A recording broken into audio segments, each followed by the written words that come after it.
हमारे चैनल को सब्सक्राइब करें और बेल आइकन जरूर प्रेस करें हमारी न्यू वीडियो सबसे पहले देखने के लिए।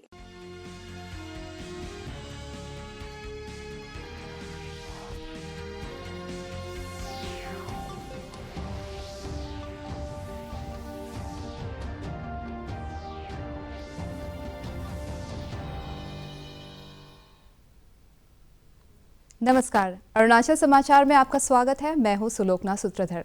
आइए बुलेटिन में सबसे पहले देखते हैं मुख्य समाचार। केंद्रीय कानून मंत्री किरेन रिजिजू ने कहा, अरुणाचल प्रदेश में न्यायिक व्यवस्था को मजबूत करने के लिए जिला अदालतों के निर्माण के लिए उपलब्ध कराई जा रही है आवश्यक धनराशि। कहा, अरुणाचल में पिछले कुछ वर्षों में कनेक्टिविटी, खेल क्षेत्र, पुलिस के आधुनिकीकरण और सुविधाओं के विकास के क्षेत्र हुई है उल्लेखनीय प्रगति। अरुणाचल प्रदेश में पारंपरिक हर्षोल्लास के साथ मनाया जा रहा है दोनी पोलो डे। राज्यपाल डॉक्टर बी.डी. मिश्रा, मुख्यमंत्री पेमा खांडू और केंद्रीय कानून मंत्री किरेन रिजिजू ने प्रदेश के लोगों को दोनी पोलो डे की शुभकामनाएं दी है। ईस्ट सियांग जिले के पासीघाट में मनाया गया दोनी पोलो डे। केंद्र सरकार ने 1 जनवरी 2023 से आरंभ हो रही चालू वित्त वर्ष की चौथी तिमाही के लिए विभिन्न लघु बचत योजनाओं की ब्याज दरों में की बढ़ोतरी। 5 वर्ष की राष्ट्रीय बचत योजना में ब्याज दर 6.8% से बढ़कर हुई 7%। वरिष्ठ नागरिक बचत योजना की ब्याज दर बढ़कर हुई 8%। केंद्रीय कानून मंत्री किरेन रिजिजू ने कहा है कि अरुणाचल प्रदेश में न्यायिक व्यवस्था को मजबूत करने के लिए जिला अदालतों के निर्माण के लिए आवश्यक धनराशि उपलब्ध कराई जा रही है।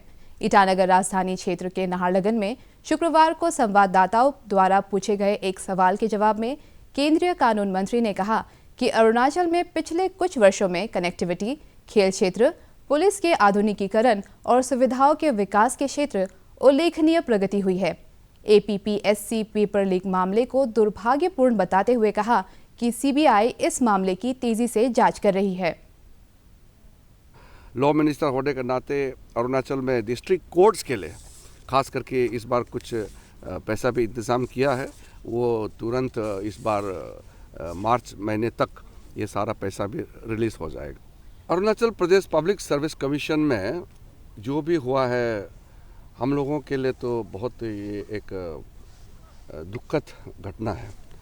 लेकिन मैं आप लोगों को एक बात ज़रूर कहना चाहूँगा, जिसको जिम्मेदारी दिया है अगर वही चोरी करेगा तो फिर संभालेगा कौन?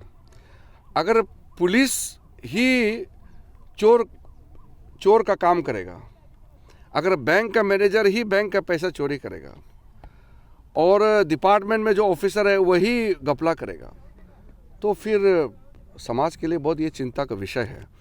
पब्लिक सर्विस कमीशन एक ऑटोनोमस ऑर्गेनाइजेशन है।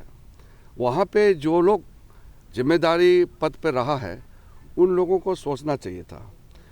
इसलिए जब ये सामने में आया पब्लिक सर्विस कमीशन का पेपर लीक का मैटर जब आया और चीफ मिनिस्टर ने मुझे फ़ोन करके बताया कि ऐसा केस आया है, मैंने पहले ही दिन CM साहब को भी मेरे तरफ से सजेशन दिया कि इसका मॉरल रिस्पॉन्सिबिलिटी पूरा कमीशन को लेना चाहिए। भले चेयरमैन मेंबर या कोई भी उसमें ऐसा हो सकता है 100% लोग इन्वॉल्व नहीं हो सकते, कुछ लोग नहीं पता भी हो सकता है, लेकिन मॉरल रिस्पॉन्सिबिलिटी सबको लेना चाहिए, ये ऐसा मेरा मानना था। इसलिए CM साहब ने प्रेशर डाला और कमीशन के सारे जो चेयरमैन मेंबर्स को रेजिग्नेशन देने के लिए अनुरोध किया गया है। उसके बाद इंक्वायरी के लिए मुझे रिक्वेस्ट किया था, तो मैंने CBI डायरेक्टर को पर्सनली मैंने बुला करके उनको कहा कि अरुणाचल प्रदेश में पब्लिक सर्विस कमीशन का जो पेपर लीकेज मामला है ये सीरियस है, इसलिए आप लोग तुरंत इसको एक्सेप्ट कीजिए और जाके इन्वेस्टिगेशन का चार्ज लीजिए।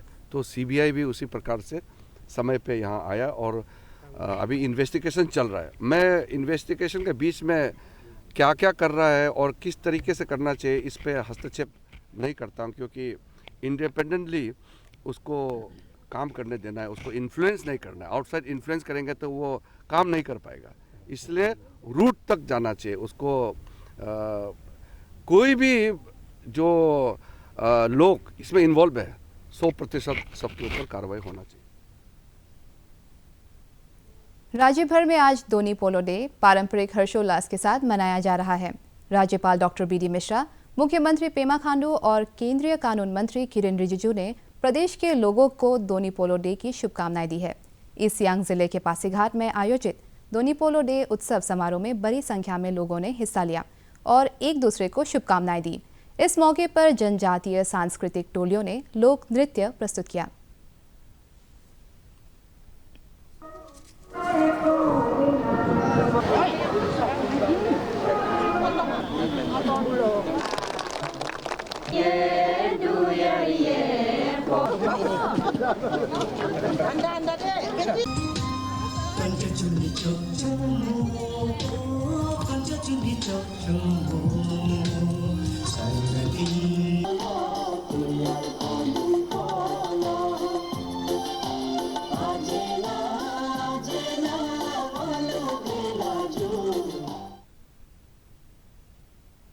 केंद्र सरकार ने 1 जनवरी 2023 से आरंभ हो रही चालू वित्त वर्ष की चौथी तिमाही के लिए विभिन्न लघु बचत योजनाओं की ब्याज दर में वृद्धि की है।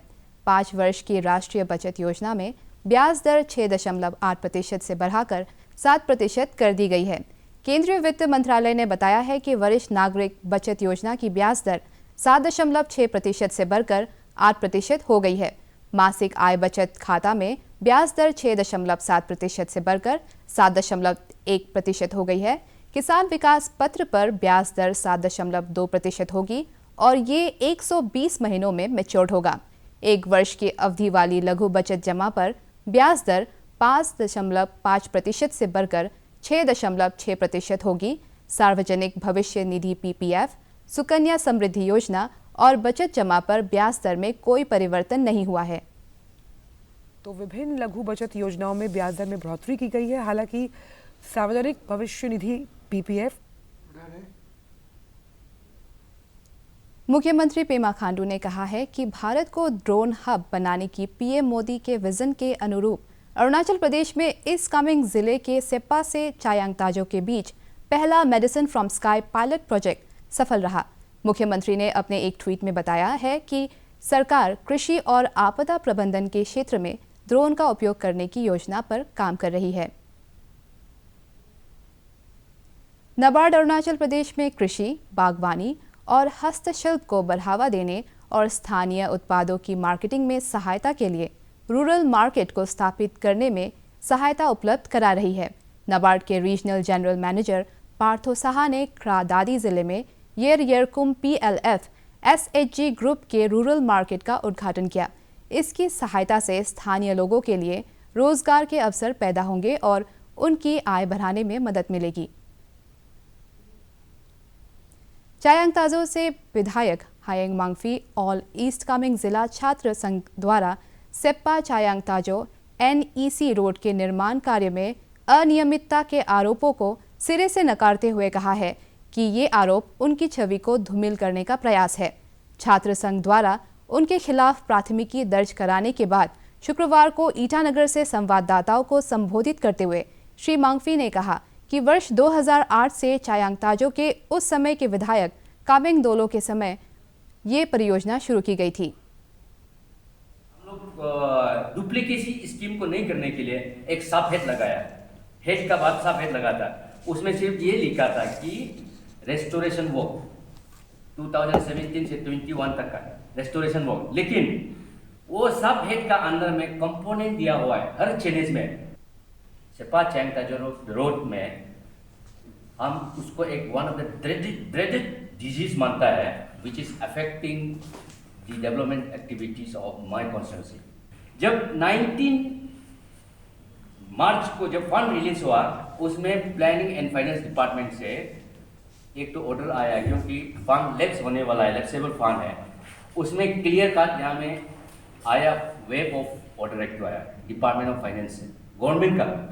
गवर्नमेंट ने बोला कि टाइम नहीं है, इसको कंपलसरी टेंडर मत करो, इसको एक्सटेंडेड एग्रीमेंट करो।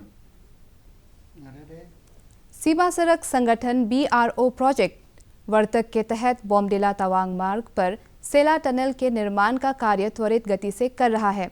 अपने एक ट्वीट में मुख्यमंत्री पेमा खांडू और केंद्रीय कानून मंत्री किरेन रिजिजू ने बताया है करीब 13,000 की ऊंचाई पर विश्व के सबसे लंबे बाइलेन टनल का निर्माण BRO के कर्मी कठिन चुनौतियों के बावजूद तेजी से कर रहे हैं।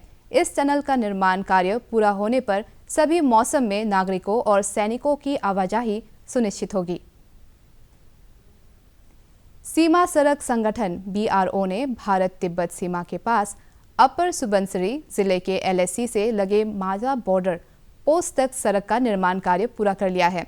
BRO के project Arunank chief engineer brigadier Anirudh S Kanwar, site officer captain Satyam, lieutenant colonel Abhimanyu Kadian और BRTF की 23वीं बटालियन के कमांडर नागराज कुमार बुधवार को स्थानीय लोगों के साथ ग्लेनसिनियाक से माजा पहुंचे। भारतीय विशिष्ट पहचान प्राधिकरण UIDAI ने नागरिकों को सलाह दी है कि वे सार्वजनिक रूप से सोशल मीडिया और अन्य सार्वजनिक प्लेटफॉर्म पर आधार से जुड़ी जानकारी साझा न करें। केंद्रीय इलेक्ट्रॉनिक्स और सूचना प्रौद्योगिकी मंत्रालय ने कहा है कि आधार कार्ड धारकों को किसी भी अनाधिकृत संस्था से OTP और मोबाइल आधार पिन साझा करने से बचना चाहिए। मंत्रालय ने सेवाओं और सुविधाओं का लाभ उठाने के लिए आधार को भी अन्य पहचान दस्तावेज की तरह ही गोपनीय रूप से उपयोग करने की सलाह दी है। आधार किसी भी नागरिक की डिजिटल ID है और ये देश भर के लोगों के लिए ऑनलाइन और ऑफलाइन पहचान सत्यापन के एकमात्र स्रोत के रूप में काम करता है। मंत्रालय ने कहा कि UIDAI आधार लॉकिंग के साथ साथ बायोमेट्रिक लॉकिंग की सुविधा भी प्रदान करता है। यदि कोई कार्ड धारक लंबे समय तक आधार का प्रयोग नहीं करना चाहता है तो वो अपने आधार का बायोमेट्रिक को इस समयावधि के लिए लॉक कर सकता है। इसी तरह जब इसे इस्तेमाल करना चाहे तो सुविधा अनुसार तुरंत अनलॉक किया जा सकता है। अरुणाचल प्रदेश के राज्यपाल डॉक्टर BD मिश्रा, मुख्यमंत्री पेमा खांडू, राज्य विधानसभा के उपाध्यक्ष तेसाम पोंगते और अनिनी से विधायक मोपी मिहू ने प्रदेश के लोगों को नववर्ष की शुभकामनाएं देते हुए राज्य में सुख शांति और खुशहाली की कामना की है। आखिरी दिन में भगवान को, ईश्वर को, रंगफ्रा को हम लोग धन्यवाद देना है, थैंक्स देना है कि हम 2022 साल जो हमको सही सलामत रखा, कुछ ऐसा खराब नहीं हुआ अपना जीवन में, उसके लिए हमको भगवान को शुक्रिया अदा करना है, धन्यवाद देना है और हम थैंक्स देना है। और कल से 2023 का नया साल आ रहे हैं, इसके लिए मैं जितना भी अपना यहाँ का प्रदेश की वासी और हमारा देश की वासियों को मेरा तरफ से शुभकामनाएं और बधाई देता हूँ नया साल का। मैं भगवान को ये प्रार्थना करूँगा कि इस नया साल में 2023 को सबका जीवन में खुशहाली हो, सबका घर में शांति हो और अपना जीवन में सही सलामत हो। दिवांग परिवार की ओर से मैं सभी प्रदेश को हैप्पी न्यू ईयर और आने वाला साल हमारा प्रदेश खुशहाल हो। चैलेंजेस है उसको हम सब फेस करते हुए नए अरुणाचल ऊंचाई की ओर बनाने के लिए हमारा प्रदेश के युवा, देश के यंगेस्ट चीफ मिनिस्टर जो दिन रात कर रहे हैं उसमें हम सब हाथ बटा करके आने वाला नए साल से हम लोग नए दिशा की ओर जाने की साल 2022 में अरुणाचल प्रदेश के लिए क्या रहा खास, पेश है एक रिपोर्ट। हम वर्ष 2022 में अरुणाचल प्रदेश की ऐसी प्रमुख उपलब्धियों से आपको रूबरू कराएंगे जिसने राज्य के लोगों के जीवन में एक नया आयाम स्थापित किया है। अरुणाचल प्रदेश में एयर कनेक्टिविटी के विस्तार के नजरिए से वर्ष 2022 ऐतिहासिक रहा और 19 नवंबर को अरुणाचल प्रदेश के लाखों लोगों की आशा और आकांक्षाओं को पूरा करते हुए प्रधानमंत्री नरेंद्र मोदी ने पापुम पारे जिले के होलोंगी में बनाए गए दोनी पोलो एयरपोर्ट ईटानगर का उद्घाटन किया।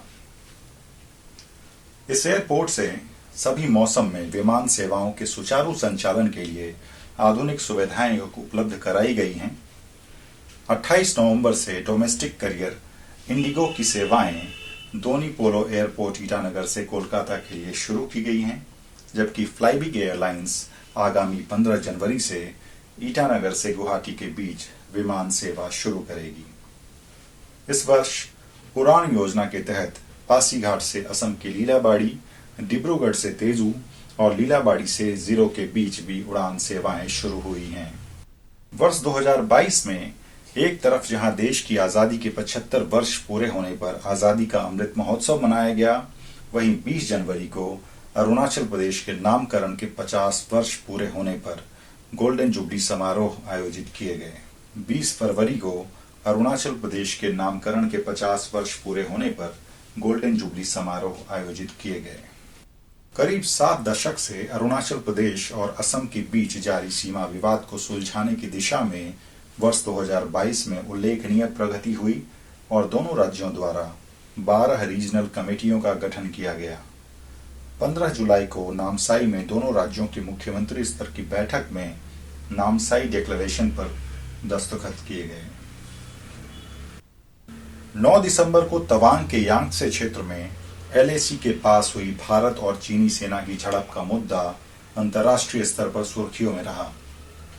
संसद में इस मुद्दे पर रक्षा मंत्री राजनाथ सिंह ने कहा कि अरुणाचल प्रदेश के तवांग क्षेत्र में भारतीय और चीनी सेनाओं के बीच हुई झड़प के दौरान न तो हमारे किसी जवान की मृत्यु हुई है और न ही हमारा कोई जवान गंभीर रूप से घायल हुआ है।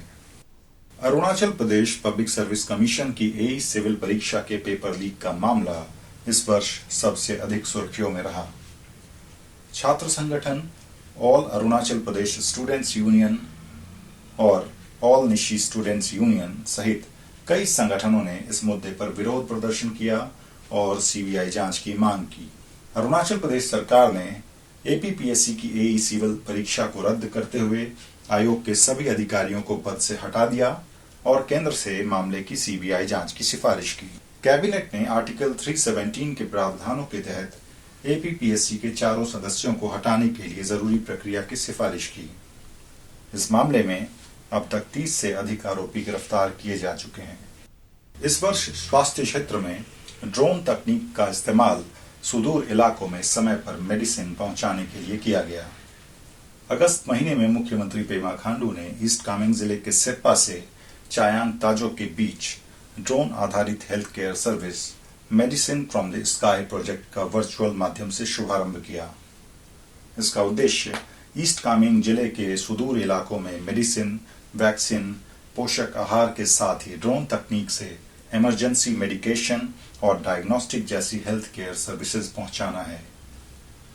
सेप्पा से रिचिक्रोंग के बीच स्काई मेडिसिन का भी शुभारंभ किया गया।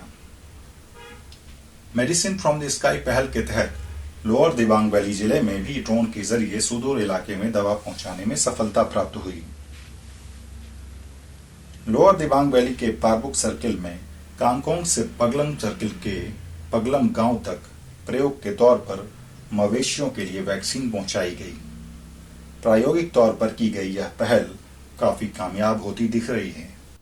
अगस्त महीने में ईस्ट कामेंग जिले की सबसे ऊंची पर्वत चोटी ख्यारी सतम की चढ़ाई पर निकले अरुणाचल प्रदेश के पहले एवरेस्टर तापी म्रा और उनके सहयोगी निकू दाव के लापता होने का मामला काफी चर्चा का विषय रहा। उनका अब तक कुछ पता नहीं चल पाया है। राज्य सरकार ने भारतीय सेना और राज्य के पर्वतारोहियों की सहायता से तलाशी अभियान चलाया, लेकिन तापी म्रा और उनके सहयोगी को तलाशा नहीं जा सका और आखिरकार तलाशी अभियान बंद करना पड़ा। तापी के परिवार के सदस्यों और समर्थकों ने भी उन्हें तलाशने के लिए अपने स्तर से कई असफल प्रयास किए। अगर खेल की बात करें तो 7 वर्षीय बैडमिंटन खिलाड़ी गेतो सोरा ने नवंबर महीने में बैंकॉक में आयोजित मल्टीनेशनल BTY योनेक्स सिंगा चैंपियनशिप के फाइनल में जीत दर्ज कर इंटरनेशनल बैडमिंटन चैंपियनशिप जीतने वाले अरुणाचल प्रदेश के सबसे युवा खिलाड़ी होने का कीर्तिमान स्थापित किया। गेतो सोरा ने मलेशिया के कुआलालंपुर में 9 वर्ष से कम आयु वर्ग की श्रेणी में top arena junior international badminton championship का खिताब जीतकर लगातार 2 महीने में दूसरा अंतर्राष्ट्रीय खिताब जीता है। दूरदर्शन समाचार के लिए ईटानगर से दिनेश कुमार सिंह के साथ प्रियभांशु रंजन की रिपोर्ट। अरुणाचल समाचार के आज के अंक में इतना ही। हम कल फिर हाजिर होंगे अरुणाचल और देश दुनिया की खबरों के साथ। चलते चलते आपको बता दें कि आप अरुणाचल समाचार हमारे YouTube channel DD news Arunachal पर भी देख सकते हैं। और आप सभी को दूरदर्शन केंद्र ईटानगर की तरफ से नए साल की हार्दिक शुभकामनाएं। देखते रहिए अरुण प्रभा। नमस्कार।